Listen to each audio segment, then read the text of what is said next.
What's going on, guys? Firewolf Tech here, showing you guys the Alienware AW2725DF gaming monitor. This is a 27-inch QD-OLED monitor that features a 1440p resolution, 0.03 millisecond response time, and get this, an insane 360Hz refresh rate, which will probably get you bragging rights on those gaming lobbies. There's no NVIDIA G-Sync compatibility, but you do get AMD FreeSync Premium Pro and VESA Adaptive Sync, which works great on either NVIDIA or AMD graphics cards. This QD-OLED panel looks really good, and the colors are amazing with a 99.3% DCI-P3 color gamut coverage, and you get a glossy panel with an anti-reflective coating treatment, which in my opinion looks way better than matte. The AW2725DF is priced at $899, making this a premium 27-inch monitor. So I want to know if this is worth getting if you want a crazy fast 360Hz OLED monitor. I'll be showcasing PC gameplay, PS5 gameplay, MacBook connectivity, and a full unboxing, so stay tuned. My first impressions of using this monitor is the beautiful QD-OLED screen that gives you those deep and creamy blacks. You're getting 3rd gen quantum dot OLED technology from Samsung Display, which is a huge improvement in brightness and color fringing. The exact viewing size of the display is 26.7 inches, which with a resolution of 2560 by 1440 puts the pixel density to about 110 pixels per inch. Text and small details aren't as sharp if it was 4K, but given the size of the screen, it's good enough. Trying to enjoy 360 FPS gaming is an interesting experience. While it felt very smooth, you also have to lower graphic settings to the bare minimum for AAA titles like Modern Warfare 3, even with an RTX 4090. So for someone who likes visual fidelity, you might want to reconsider. Now before we get into the fun stuff, let's unbox the Alienware AW2725DF. You can see right here it's 27 inches at 360Hz QD-OLED gaming monitor. I'm really excited to see how this looks, so go ahead and flip this over here. I do like how the box is very easy and simple to open up.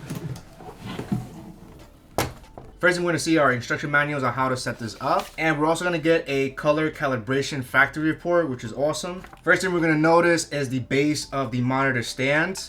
It comes in this really nice little shape here. It's a hexagonal shape in a black color, and I do like the fact that it has a wingtip screw, so it should be very easy to install. You see some nice rubber feet for stability. Next we're going to have is the arm portion of the monitor stand. You can see a nice little Alienware in black, and this whole thing has like a very dark, kind of like a grayish color, I want to say. Next we're going to have the input cover that goes on the back of the monitor to hide all of the wires. Alright, and as for cables, the first thing we're going to see is a DisplayPort cable. We're also going to get a USB 3.0 upstream cable that connects to your PC. And another really interesting cable is going to be this USB-C to DisplayPort cable. This will basically connect to your USB-C laptop like a MacBook or a Windows laptop as a ports DisplayPort. Next, we're going to have a standard US plug. So far, I'm not noticing any power bricks at the moment. Next, we get this nice little Alienware box, which inside we're going to get an Alien sticker, and we're going to get some little safety regulation information that nobody reads. And we're also going to get a really nice microfiber cloth that's going to be used to clean the display. I do like the fact that they give you this.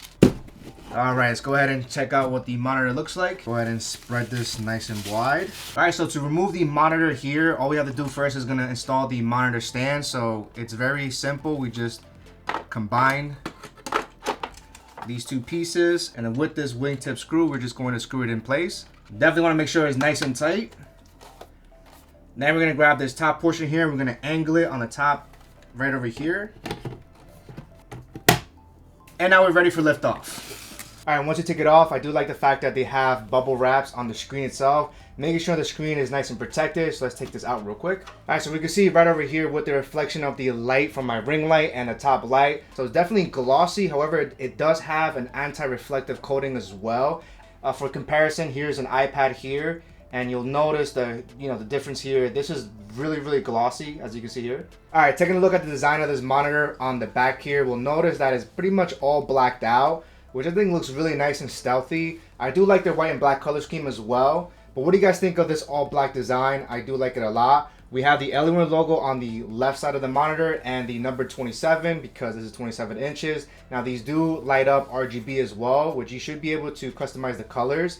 And of course the back panel is off, where all the inputs will sit right over here inside here. And then you'll notice ventilation across the whole panel here, making sure that it's nice and cool. All right, taking a closer look at the inputs here right on the right side of the monitor, we're gonna have all of our video inputs here. We're going to notice on the left we have one HDMI 2.1 port. We also get two DisplayPort inputs, which is really good.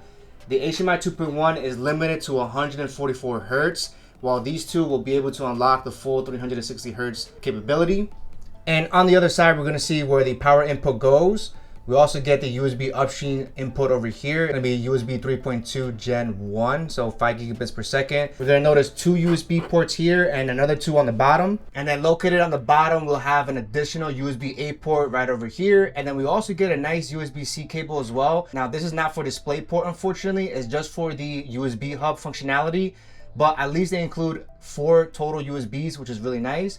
And then we also get a 4-directional joystick here to power on the monitor and to obviously navigate the actual menus. And that's pretty much it for the inputs. Now let's test out the gaming performance of the AW2725DF using my gaming PC equipped with an RTX 4070 Super and an AMD 7900X. I did have to switch to my 4090 build to really push those frames as much as possible. Full build will be listed down below. Alright, so I was really excited to see Modern Warfare 3 in 360 frames per second, but after continuous graphics setting changes going lower and lower, I had to go all the way down to the bare minimum with DLSS set to ultra performance, which was a first for me. Depending on the map, the size, and action going on, you can see those FPS numbers go over 360 frames, which is exciting, but visually sucks. I can understand why pro players usually set these to the lowest settings since there's way less clutter on the screen, and with refresh rates and frames so high, makes it super smooth. Personally, for me, I feel like 240 Hz is more than enough, and since I prefer playing with higher visual fidelity settings, 360 frames just doesn't do it for me. If you're into serious competitive gaming, then I can see why you would want the highest frames.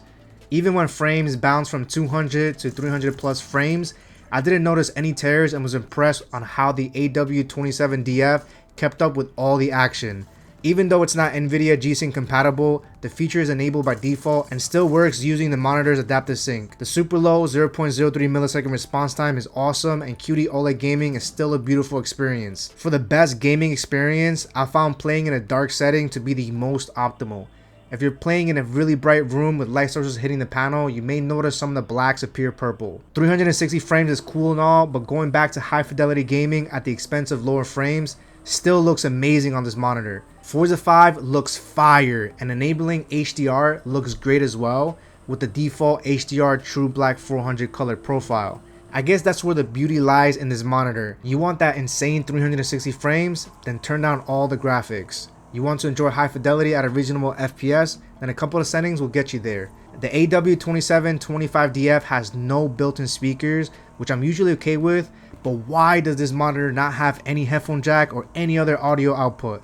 Console players are going to be stuck with using a headset and no other way to get sound out, which really sucks. The AW2725DF features VISA HDR True Black 400 certification, letting you know this monitor delivers beautiful deep blacks. It truly is what makes OLED monitors worth the investment for me. It helps that this monitor has a glossier finish, which makes the colors look amazing. The only drawback is that if you're in a really bright room, the anti-reflective coating isn't going to be the best at diffusing the light source. But if you're in a controlled lighting environment or normally used during nighttime, then you'll love this.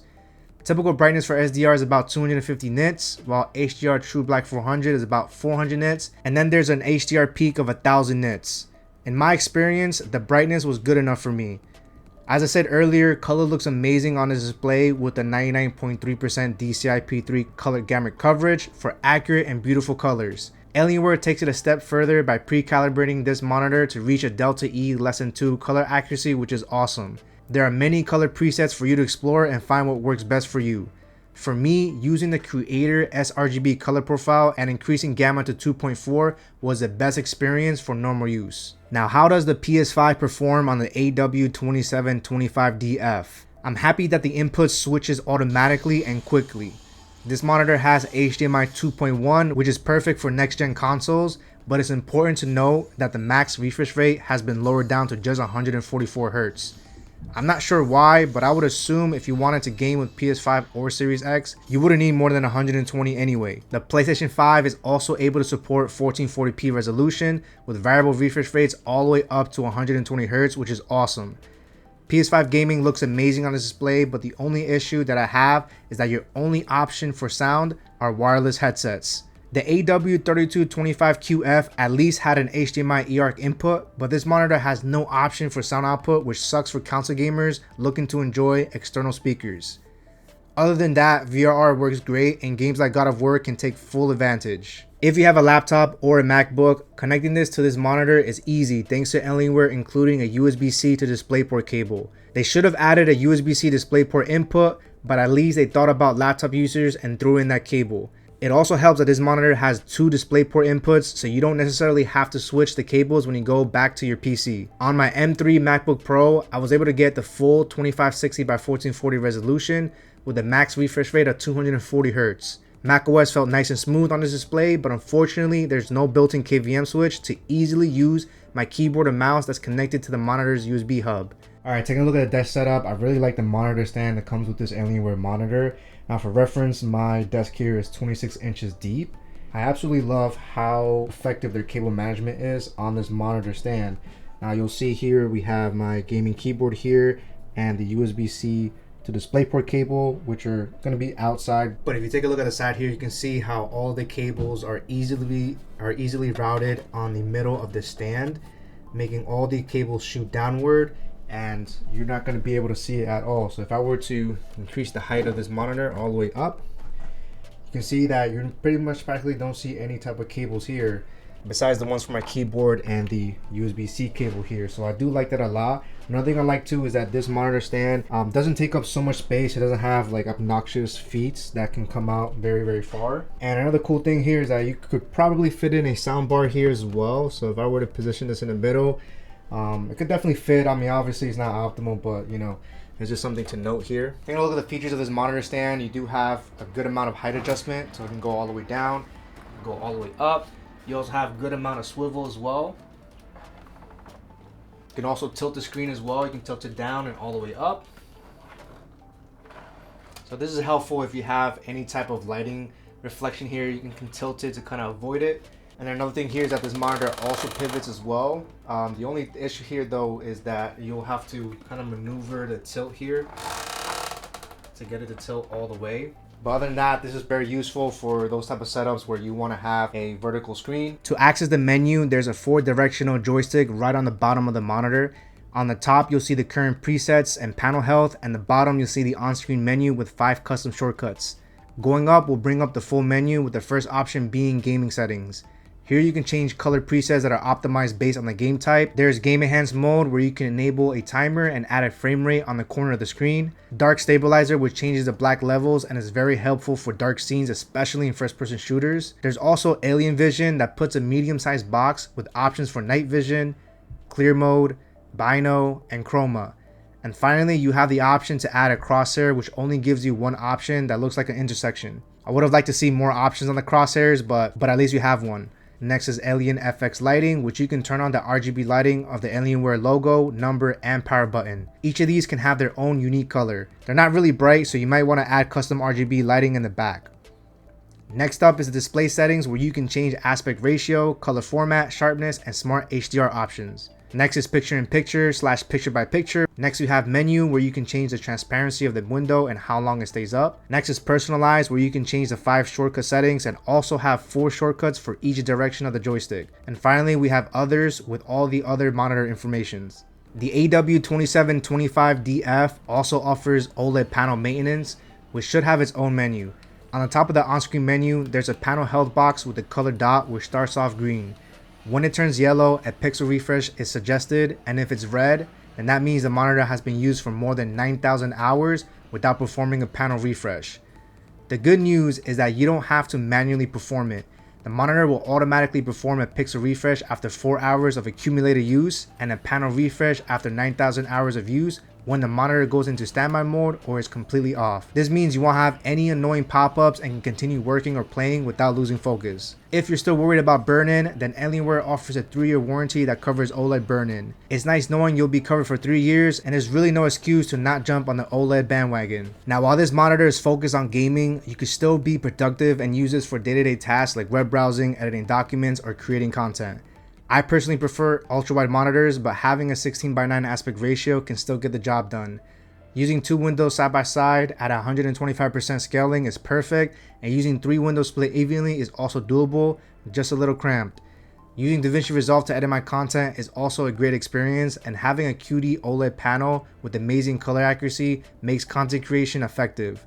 While I prefer higher 4K resolution, 1440p works fine on this 27-inch screen. So is the Alienware AW2725DF gaming monitor worth the price tag of $899?